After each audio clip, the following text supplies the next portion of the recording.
User यहाँ पे sign up पे जाने की कोशिश करेगा तो यूज़र जा पाएगा, बिकॉज अब यूज़र लॉग्ड इन नहीं है। सो मैं एक और यूज़र लगा देता हूँ यहाँ पे, लेट्स से मैंने कर दिया पीटर, ताकि हम लोग आगे फंक्शनलिटी अचीव कर पाएँ। peter@test.com and abc@123। मैं यहाँ पे साइन अप करता हूँ।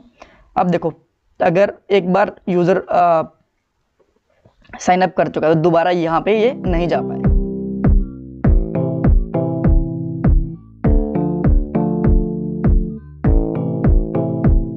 Hello developers, react and Node.js project के इस पार्ट में हम लोग साइन अप वाले फ्लो को कंप्लीट कर लेंगे। लास्ट वाले पार्ट के अंदर हमने साइन अप की एपीआई तो इंडिकेट कर दी थी, बट कुछ चीज़ें बच गई थी, जैसे कि जब तक साइन अप पेज नहीं होता दूसरे वाले पेजेस ओपन नहीं होने चाहिए। जैसे ही यहाँ पे साइन अप कर चुके होते हैं ये वाला मेन्यू यहाँ पे नहीं होना चाहिए, यहाँ पे जस्ट लॉगआउट का होना चाहिए। ऐसी काफ़ी सारी छोटी छोटी चीज़ें हैं जो कि इस वाले पार्ट के अंदर कवर करेंगे, और इसके बाद में साइन अप के अंदर कुछ भी पेंडिंग नहीं बचेगा। सो इसके अंदर कुछ पॉइंट्स हैं, मैं आपको सबसे पहले पॉइंट्स बताता हूँ। जो यूज़र का डाटा होगा उसको लोकल स्टोरेज के अंदर रखेंगे, प्राइवेट कंपोनेंट बनाएंगे। अब आप बोलोगे प्राइवेट कंपोनेंट क्या होते हैं, ये इंटरव्यू के लिए भी बहुत इंपॉर्टेंट टर्म है।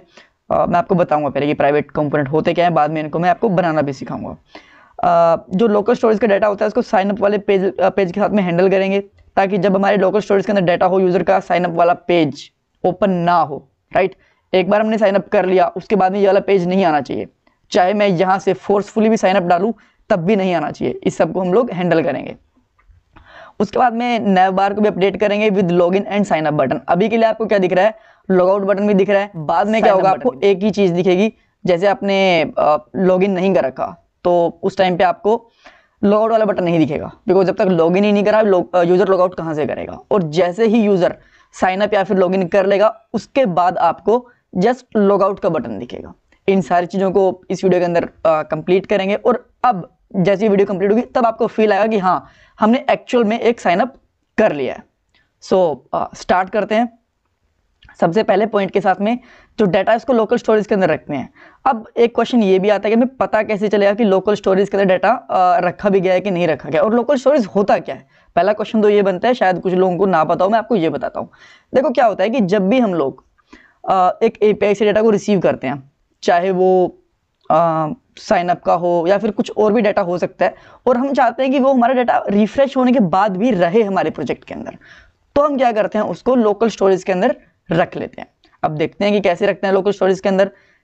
यहाँ पे आपको एप्लीकेशन नाम से एक मेन्यू मिलेगा, और यहाँ पे देखो local storage, session storage, cookies, index dB, काफी सारी चीजें मिलेगी। तो एक्सप्लेन नहीं कर पाऊंगा। लोकल स्टोरेज का मैंने आपको बता दिया है कि यहाँ पे जो हम चाहते हैं कि रिफ्रेश होने के बाद में हमारे पास डाटा बचे वो यहाँ पे रहेगा। काफी दिन तक डाटा रहता है, ऐसा नहीं कि 2-4 मिनट तक डाटा रहेगा, काफी दिनों तक रहता है। अगर आप ब्राउजर बंद भी कर देते हो स्टिल यहाँ पे डाटा रहता है, जब तक आप इसको क्लीन नहीं करते, काफी लंबे टाइम तक रहता है। सो अब यहाँ पे ऐड करने के लिए हमें करना क्या पड़ेगा, मैं आपको दिखाता हूँ सिंपली। सबसे पहले हम लोग साइनअप वाले कंपोनेंट के ऊपर जाएंगे। यहाँ पे लास्ट वाले पार्ट के अंदर आपने देखा था मैंने नेविगेट वगैरह कर लिया था, यूजर के डाटा को कंसोल वगैरह करवा लिया था। अब हमें जस्ट एक सिंपल चीज करनी है, local storage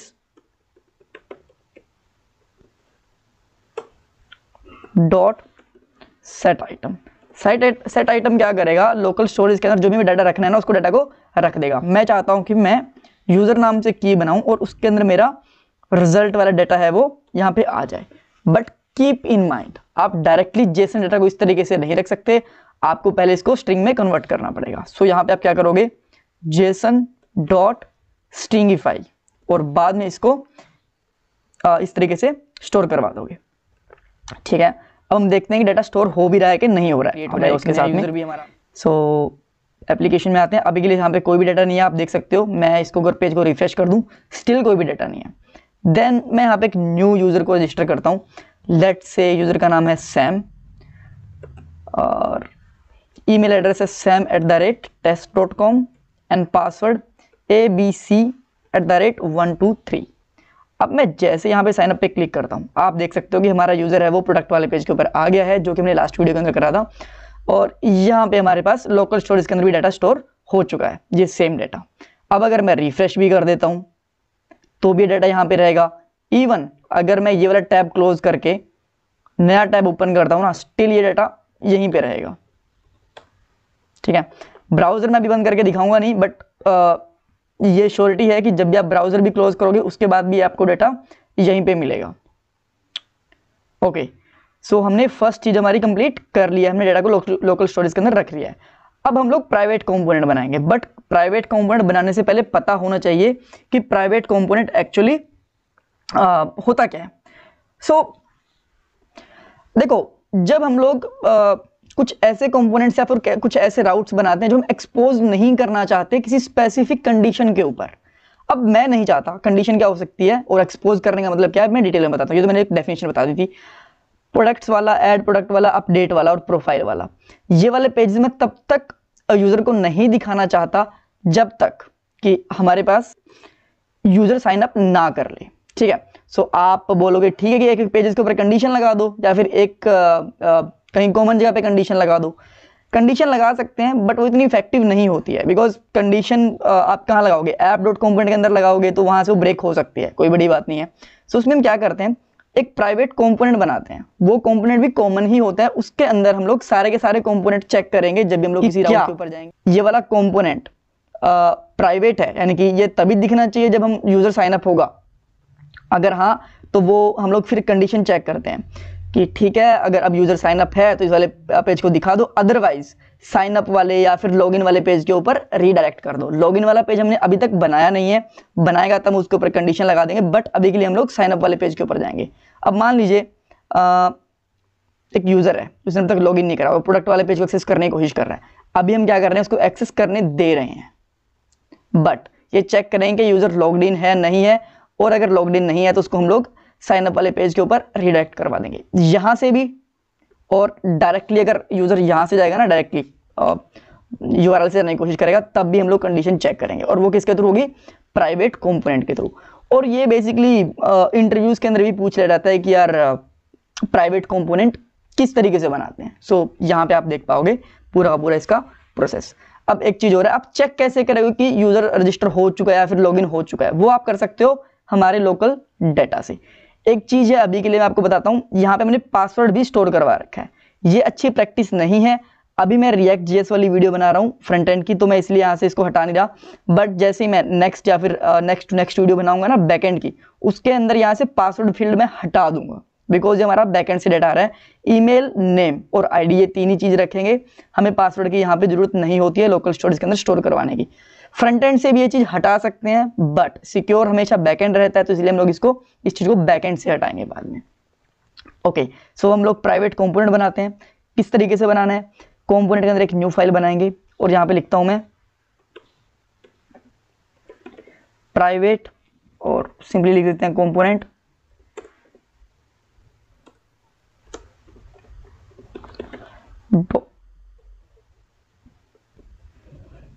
.js and after that मैं इसको एंटर कर देता हूं। अभी के लिए इसके अंदर कुछ नहीं है, सो मैं सबसे पहले रिएक्ट को इंपोर्ट करता हूं। Import react. तो एक चीज हो रहा है, कोड को कभी भी रटने की कोशिश मत करो, धीरे धीरे अपने आप समझ में आ जाएगा, बस इसको प्रैक्टिस करते रहो। जो भी मैं वीडियो बनाता हूं उसके एक बार घर भी प्रैक्टिस करना आप।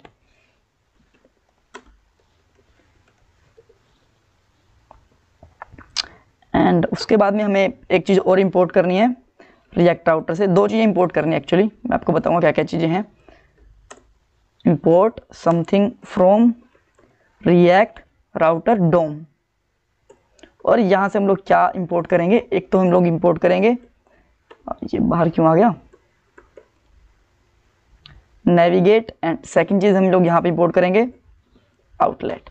आउटलेट जो हमारा कंपोनेंट पास करेंगे ना हम लोग, बिकॉज ये जो प्राइवेट कंपोनेंट है ना एक रैपर रहेगा, इसके अंदर हम लोग एक कंपोनेंट पास करेंगे एज अ प्रोप्स, तो आउटलेट उसको हैंडल करेगा।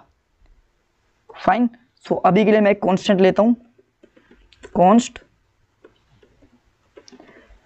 प्राइवेट कंपोनेंट, प्राइवेट राउट भी रखते हैं कुछ लोग इसका नाम, अगर आप चाहो तो इसका नाम प्राइवेट राउट भी रख सकते हो। ऑलराइट, और यहाँ पे सबसे पहले मैं रिटर्न करता हूँ, मैं कंडीशन भी लगाऊंगा यहाँ पे, बट अभी के लिए मैं रिटर्न कर रहा हूँ ताकि आपको मैं धीरे धीरे एक चीज़ बता पाऊँ कि सब कुछ सही चल भी रहा है कि नहीं चल रहा है। यहाँ पे मैं करूँगा आउटलेट, इस तरीके से हमने यहाँ से आउटलेट भी सेंड कर दिया है। और यहाँ से हम लोग एक्सपोर्ट करेंगे, एक्सपोर्ट डिफॉल्ट प्राइवेट कंपोनेंट। और अब हम लोग इस जो प्राइवेट कंपोनेंट है इसको इंपोर्ट करेंगे हमारे ऐप वाले पेज के अंदर, बिकॉज सारे के सारे हमारे कंपोनेंट यहीं पे लगे हुए हैं। एक चीज़ अभी तक हमने जो हमारे कंपोनेंट्स है ना उनको आप देख सकते हो यहाँ पे सिंपल टेक्स्ट डाले हुए हैं एलिमेंट के थ्रू। बाद में यहाँ पे जैसे जैसे हमारे कंपोनेंट बनते जाएंगे, जैसे भी साइनअप वाला कंपोनेंट बना इसको रजिस्टर कर दिया, इनको भी धीरे धीरे एक कंपोनेंट बनेंगे और यहाँ पे रजिस्टर होते जाएंगे। सो मैं यहाँ पे करता हूँ इम्पोर्ट प्राइवेट कंपोनेंट फ्रॉम यहाँ पे कंपोनेंट्स और प्राइवेट कंपोनेंट। अब हम लोग इसको यूज करेंगे। और यूज कैसे करना है थोड़ा सा आपको ध्यान रखना है, जिस कंपोनेंट पे इसको यूज नहीं करना, मुझे साइन अप वाला जो कंपोनेंट है इसको प्राइवेट नहीं बनाना, बिकॉज इसको बाहर ही रखना है। ये वाले जो सारे पेजेस है ना, ये जो आपको दिख रहे हैं ये हमारे प्राइवेट होने चाहिए। ये तभी दिखने चाहिए जब यूजर लॉग इन हो जाए। तो उसको मैं यहाँ पे कंडीशन में रखूंगा, यहाँ पे मैं लिखूंगा राउट एलिमेंट, और एलिमेंट के अंदर मैं यहाँ पे डाल देता हूँ प्राइवेट कंपोनेंट। और ये आपको ध्यान रखना है एज अ कंपोनेंट डलेगा इस तरीके से। और लास्ट में मैं इसको बंद कर देता हूँ। और अब जो हमारा ये राउटर है मैं इसको भी बंद कर देता हूँ। राउट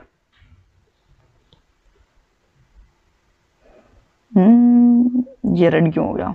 अच्छा, यहाँ पे मैंने इसको क्लोज करना भूल गया था। अब तो ठीक हो जा भाई। जहाँ पे मैंने राउट्स क्लोज कर दिया था, राउट क्लोज करना था। ठीक है, थोड़ा सा मैं इसको अलग रखता हूँ यहाँ पे ताकि हमें दिखता रहे कि हम ये क्या है। मैं एक लाइन का स्पेस दे रहा हूँ यहाँ पे। ऑल राइट, सो अब तक सब कुछ ठीक है। अब हम चेक करते हैं कि हमें यहाँ पे यूआई पे दिख क्या रहा है, क्या कुछ भी चेंज हुआ? प्रोडक्ट वगैरह सब कुछ ठीक दिख रहा है, एकदम से भी चेंज नहीं हुआ। ये साइन अप वाला पेज भी दिख रहा है, इवन हम लोग साइन अप कर चुके हैं बट स्टिल दिख रहा है। इसको भी इस वीडियो के अंदर हम लोग हैंडल करेंगे। ऑल राइट, सब कुछ ठीक है। आफ्टर दैट अब हमें क्या करना है, यहाँ पे आके चेक करना है कि हमारा कौन सा कंपोनेंट है और वो अभी साइन अप कर भी चुके हैं कि नहीं कर चुके हैं। इस चीज़ को हैंडल करना है। इस चीज़ के लिए मैं सबसे पहले क्या करना पड़ेगा, यहाँ पे मैं कॉन्स्ट लेता हूँ। कॉन्स्ट में चेक करता हूँ यहाँ पे लेट्स से ऑथ। और ऑथ ये क्या चेक करेगा, लोकल स्टोरेज के अंदर local storage dot gate item, item को गेट करो। किस आइटम को? यूज़र को। अब ये यूज़र क्या था, यहाँ पे देखिए यूज़र की थी और इसके बेस पे हमने वैल्यू को डाटा को स्टोर करवाया था साइन अप वाले पेज के अंदर। यहाँ पे आप देख सकते हो यूज़र, ठीक है, ये हमने गेट कर लिया। अगर इसके अंदर कुछ डाटा है, यहाँ पे चेक कर रहे हैं, अगर इसके अंदर कुछ डाटा है तो हमें सॉरी यहाँ पे कॉपी नहीं करता हूँ मैं, ऑथ के अंदर है तो हमें आउटलेट दिखे। अगर आउटलेट नहीं है, यहाँ पे इसके अंदर कुछ डाटा नहीं है, तो हमें क्या करना है, नेविगेट करना है। नेविगेट कहाँ करना है? नेविगेट करना है हमें हमारे साइन अप वाले पेज के ऊपर। और साइन अप वाले पेज का यूआरएल क्या है, नेविगेशन बार से दिख जाएगा हमें, ये रहा साइन अप। so, इसका मैं यहाँ पे यूआरएल भी ले लेता हूँ। तो डबल कॉपी हो गया, लिख ही देता हूँ चलो, साइन अप। एंड अब मैं नेविगेशन वाला उसको कंपोनेंट को भी क्लोज कर देता हूँ। सो अब मैं स्टिल अगर अभी भी चेक करूँगा तो मेरे पास क्या आ रहा है, देखो सारे के सारे पेजेस दिख रहे हैं बिकॉज यहाँ पे यूज़र है वो लॉग्ड इन है। अब मैं इसको क्या करता हूँ, यहाँ से डिलीट कर देता हूँ। डिलीट करें, यूजली ऐसा यूज़र डिलीट करते नहीं है, बट अब मैं यहाँ पे कोशिश करता हूँ ऐड प्रोडक्ट पे जाने की। क्या जा पा रहे हैं? बिकॉज नहीं, बिकॉज अभी हमारा यूज़र है वो यहाँ पे रजिस्टर नहीं है। फिर से एक बार एक यूज़र को साइन अप करता हूँ मैं, लेट से मैं इसका नाम यहाँ पे रख देता हूँ हैप्पी happy@test.com एंड यहाँ पे लिख देता हूँ हैप्पी सिंपल सा पासवर्ड abc@123, अदरवाइज मैं यूज़र के पासवर्ड ही भूल जाऊँगा। अब मैंने यहाँ पे करा, अब ये यहाँ पे यूज़र में डाटा आ चुका है और अब देखो ये अब सारे के सारे पेजेस हैं जो एक्सेस हो पा रहे हैं। Great, all right. सो ये चीज़ भी हमारा जो प्राइवेट राउट था ये भी हमारा परफेक्टली बन चुका है, कोई प्रॉब्लम नहीं है। अब जो नेक्स्ट चीज़ आती है, देखो जब यूज़र लॉगिन हो चुका है तो साइन अप वाला बटन फिर से क्यों दिख रहा है? ये तो नहीं दिखना चाहिए, राइट। सो अब हमें इसको हाइड करना है। इसको हाइड करने के लिए हमें सबसे पहले क्या करना पड़ेगा, नेव बार वाले कंपोनेंट में जाना पड़ेगा। इस लाइन की हमें जरूरत है, मैं इसलिए इसको कॉपी कर ले रहा हूँ मैं यहीं से, ठीक है। एंड यहाँ पे जाता हूँ मैं, यहाँ पे एक यूज इफेक्ट बनाऊंगा मैं, इसके अंदर ही यूज इफेक्ट, और यूज इफेक्ट यहाँ से अपने आप ऊपर इंपोर्ट भी हो जाता है। एंड ये बेसिकली एक कॉल बैक फंक्शन रखता है एज अ पैरामीटर इस तरीके से। एंड देन हम लोग यहाँ पे चेक करेंगे इफ ऑथ, अगर हमारे पास अभी के लिए ऑथ है तो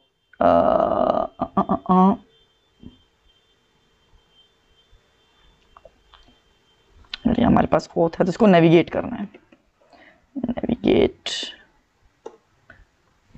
यहाँ से ऊपर इंपोर्ट कर लिया है, बट ये नहीं चाहिए हमें नेविगेट। एक्चुअली हमें यहाँ पे चाहिए यूज नेविगेट, हुक चाहिए हमें। इस तरीके से यूज करूंगा, const navigate equal to use navigate, और अब मैं यहाँ पे लिखूंगा नेविगेट, और इसको मैं रूट वाले कंपोनेंट के ऊपर ले जाऊंगा। अब इससे होगा क्या, अब देखो क्या है कि मैं साइन अप वाले पेज के ऊपर वापस आ पा रहा हूँ। अच्छा मैं इसको रिफ्रेश कर देता हूँ एक बार के लिए। हाँ देखो साइन अप वाले पेज के ऊपर क्या वापस आ रहा हूँ, नहीं आ पा रहा। अच्छा मैं ये लाइन को हटा के वापस से दिखाता हूँ आपको मैं, आप अच्छे से समझ में आएगा आपको। साइन अप पे क्लिक करता हूँ, साइन अप वाला कंपोनेंट मुझे दिख रहा है, और यहाँ से भी जाता हूँ तो भी मुझे साइन अप वाला कंपोनेंट दिख रहा है, बट ये दिखना ही नहीं चाहिए हमें, राइट। सो मैं यहाँ पे क्या करता हूँ, इस तरीके से नेविगेट करवा देता हूँ। अगर हमारे पास ऑलरेडी लोकल स्टोरेज के अंदर यूजर की इंफॉर्मेशन है तो ठीक है। अब क्या था, कोई भी साइन अप से यहाँ से क्लिक करने की कोशिश करेगा, सारे कंपोनेंट जा सकते हैं। देखो आप, guys that's really my bad, ये मुझे यहाँ पे नहीं लगाना है, मेरा ध्यान कहीं और था। ये एक्चुअली हमें प्लेस करना है साइन अप वाले के अंदर। सो मैं एक यूज इफेक्ट यहाँ पे बनाता हूँ, इसकी हमें ज़रूरत नहीं है, इसको मैं हटा देता हूँ, ठीक है। एंड यहाँ से मैं इसको सेव कर देता हूँ, इसकी हमें ज़रूरत नहीं है। रिएक्ट राउटर डोम की, इनको भी अभी के लिए हम लोग हटा देते हैं। यूज नेविगेट की हमें ज़रूरत नहीं है। ऑलराइट, सो यूज इफेक्ट हमें यहाँ पे इंपोर्ट करना पड़ेगा, इसको मैं इंपोर्ट कर लेता हूँ, ठीक है। हाँ जी, सो अब मैं देखो साइन अप वाले के ऊपर आता हूँ, तो साइन अप वाले कंपोनेंट पे नहीं जा पा रहा हूँ, बाकी सारे कंपोनेंट को विजिट मैं कर पा रहा हूँ बिकॉज मेरा यूजर ऑलरेडी लॉगिन है। अब मैं मान लीजिए ऐड प्रोडक्ट के ऊपर हूँ अभी, अगर अभी यूजर गलती से साइन अप वाले किसी तरीके से जाने की कोशिश करता है, नहीं जा पाएगा because user already logged in है। अगर मैं इसको यहाँ से क्लीन करके हटा देता हूँ, जो कि हम लोग बाद में लॉग आउट का फीचर बनाएंगे, अभी तो मैं यहाँ से क्लीन कर रहा हूँ, ठीक है। सो मैं इसको यहाँ से हटा देता हूँ, यूजर फिर से यहाँ पे साइन अप पे जाने की कोशिश करेगा तो यूजर जा पाएगा बिकॉज अब यूजर लॉग्ड इन नहीं है। सो मैं एक और यूजर लगा देता हूँ यहाँ पे, लेट्स से मैंने कर दिया पीटर, ताकि हम लोग आगे फंक्शनलिटी अचीव कर पाए। peter@test.com एंड abc@123 मैं यहाँ पे साइन अप करता हूँ। अब देखो अगर एक बार यूजर साइन अप कर चुका है तो दोबारा यहाँ पे ये अब आप बोलोगे कि ठीक है वो तो सही है, बट ये यूजर वाला दिखना भी तो नहीं चाहिए, साइन अप वाला जो यहाँ पे लिखा हुआ है। इवन ये क्या, अगर यूजर मान लीजिए कि लॉग आउट है, अभी यहाँ पे साइन अप वाले के ऊपर जा पा रहा है, यूजर लॉग्ड इन नहीं है, तो लॉग आउट वाला बटन भी नहीं दिखना चाहिए। इन दोनों को भी मैनेज करो। सो अब हम लोग इन दोनों को भी मैनेज करते हैं। सो अगेन मैं एक बार फिर से एक नए यूजर से लेता हूँ, साइन अप करवाता हूँ, bruce@test.com एंड आप लिख देता हूँ abc@123। सो अब मैं साइन अप करता हूँ, परफेक्ट। अब मुझे यहाँ पे साइन अप वाला बटन नहीं चाहिए, ठीक है। देन मैं वापस आता हूँ यहाँ पे एंड नेविगेशन बार के अंदर जाता हूँ मैं, यहाँ पे फिर मैं वही चीज़ चेक करता हूँ। अभी के लिए ओथ चेक करूँगा, ओथ हमने ऑलरेडी चेक करी हुई है तो मैं इसको कॉपी कर लूँगा, यहाँ से यहाँ पे मैं पेस्ट कर दूँगा और मैं यहाँ पे चेक करूँगा अगर हमारे पास ऑथ है तो, इस तरीके से चेक करते हैं ऑथ को। अगर हमारे पास ऑथ है तो हमें क्या दिखना चाहिए, हमें लॉग आउट वाला बटन दिखना चाहिए। तो मैं यहाँ से इसको कट करके यहाँ पे पेस्ट कर देता हूँ। एल्स अगर ये नहीं है तो हमें यहाँ पे साइन अप वाला बटन दिखना चाहिए, ठीक है। और इसको मैं यहाँ से इस तरीके से बंद भी कर देता हूँ। और इस लिंक की मुझे अब ज़रूरत नहीं है। सो अब मुझे बाय डिफ़ॉल्ट लॉगआउट वाला बटन दिखना चाहिए। देखो लॉगआउट वाला दिख रहा है, बाकी सारे जा रहा हूँ, यहाँ पे साइनअप का ऑप्शन मुझे आ ही नहीं रहा। साइनअप अगर फोर्सफुली कोई यहाँ से जाने की कोशिश करेगा तो वो भी नहीं जा पाएगा। लॉगआउट के ऊपर मैं काम करूंगा अभी के लिए, बिकॉज लॉगआउट के ऊपर काम करना और यहाँ पे यूज़र का नाम दिखाना ये एक अलग वीडियो रहेगी। अब मैं फिर से यहीं से लॉगआउट करने की कोशिश करता हूँ अभी के लिए, और मैंने करा तो अब ये साइनअप दिख रहा है, मुझे लॉगआउट का ऑप्शन नहीं दिखेगा। इस तरीके से हमने अब साइनअप का फ्लो कंप्लीट कर लिया है। नेक्स्ट वाली वीडियो के अंदर हम लोग लॉगआउट किस तरीके से करते हैं वो चीज़ देखने वाले हैं। Thank you so much for watching this video and please channel को सब्सक्राइब करना बिल्कुल मत भूलना।